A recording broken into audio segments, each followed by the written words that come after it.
Welcome back to the show. I'm Julia Hartley-Brewer. You're with TalkTV, on TV, on radio, online and on your smart speaker. Now, campaigners have hailed a major step forward in the fight against breast cancer. The NHS has given approval for anastrozole. I always mispronounce these words. I'm pretty sure I've mispronounced that. To be given to 300,000 women at risk of breast cancer as a preventative treatment, costing just 4 pence a day. Let's talk about this right now in more detail. I'm joined by Dr Laurence Gerlis, GP at Same Day Doctor. A good afternoon to you. Thanks so much for joining us. Hi, Julia. Anastrozole it is. Anastrozole, there you are. This is why we have an expert on, not me. I don't know who names these drugs, but they should all be taken out and shot, in my view. But there we are. Look, this is a preventative breast cancer treatment. We've already known about this drug. It was already used to treat women who had breast cancer. But am I not right in thinking they've known for, 6 years that this breast cancer treatment could work as a preventative drug, and we've only just approved it? Yeah, it has been used off-label. I mean, a number of patients have been prescribed it, even though it hasn't been fully licensed for this indication to prevent breast cancer in high-risk women. So there are a number of women who are already giving us reports about how happy they've been to take this drug. It's a 5-year course. You take 1 tablet a day.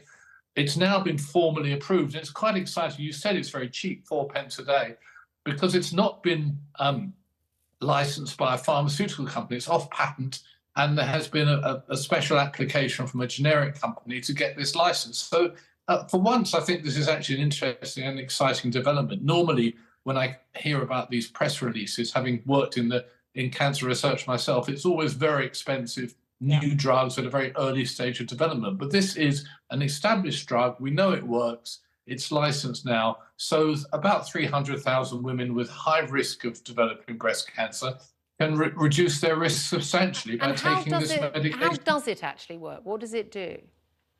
Well, like tamoxifen, which is another drug commonly used in patients who have breast cancer, it just blocks off the estrogen receptors. It stops you producing estrogen, because a lot of breast cancers are hormone dependent, which is why obviously younger women with high estrogen levels are developing breast cancer.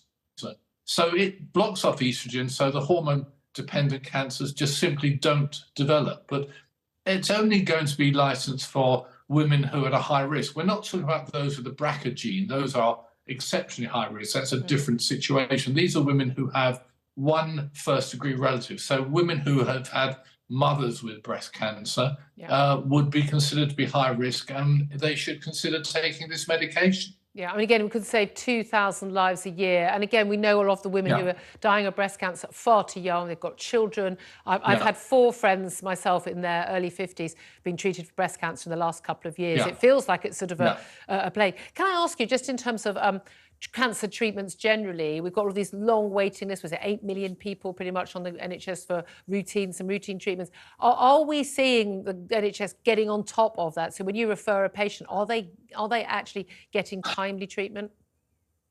It's still very slow. Listen, we've got one of our team, one of our best friends going through breast cancer treatment. It is frighteningly common. No, I don't think the NHS has caught up yet. I think the effects of the pandemic, possibly the strikes as well, it's still not ideal. And what we saw with the pandemic is when you just close down a health service completely, and it's an interesting lesson, how much illness, we're still seeing excess deaths. Having said that, I know that women with breast cancer will be listening to this and watching this. Breast cancer is very, very treatable. I don't want to be too negative. I know when things come on TV and it resonates with you, I don't like to associate the word breast cancer with death, because actually it's very, very treatable. And I hope your friends and mine. Any doubts, catch it early. Go for your mammogram. Yeah, absolutely. Can I talk about something else? I mean, of course, this actually relates to cancer, doesn't it? Because weight is a big issue in terms of your higher risk for cancer. There's a story today of a study carried out that suggests that patients are more likely to lose weight if their doctor offers advice using an optimistic tone, saying you should lose weight as an opportunity, as opposed to a sort of you're going to die if you don't lose weight. Is that a statement of the bleeding obvious? Yes, no one fat shames their patients. I'm always polite. I might say you're carrying excess baggage. Actually, nowadays patients. Wait, is that you being polite, Laurence? patients love to be told now they're overweight because they all want the Ozempic injection. So they don't mind what they're told because they're desperate to have the injection. I know we've got an obesity problem in this country. We saw that during the pandemic. But the number of people I know who are taking these injections, we're not going to have that problem in a couple of years with any luck. You really think that's going to solve it? My worry is there's just going to be some side effects and something that's going to happen in the future, or it doesn't really tackle the main issue, which is actually that people are eating unhealthy food and they're not exercising enough, and that has an impact long term, whether you're heavy or not. Yeah, I'm not being 100% serious. In fact, the trouble is when you come off these weight loss jabs, your appetite comes back with a vengeance. And most people who go on diets, whether it's with the jab or not, tend to put the weight back on. And I dread this time of year because November, December, Christmas, everyone who's lost weight puts it back on. I've had a couple of people who said, I'm not giving you any injections until January because it'd be a complete waste of time to do it now. People drink more, alcohol's a carbohydrate.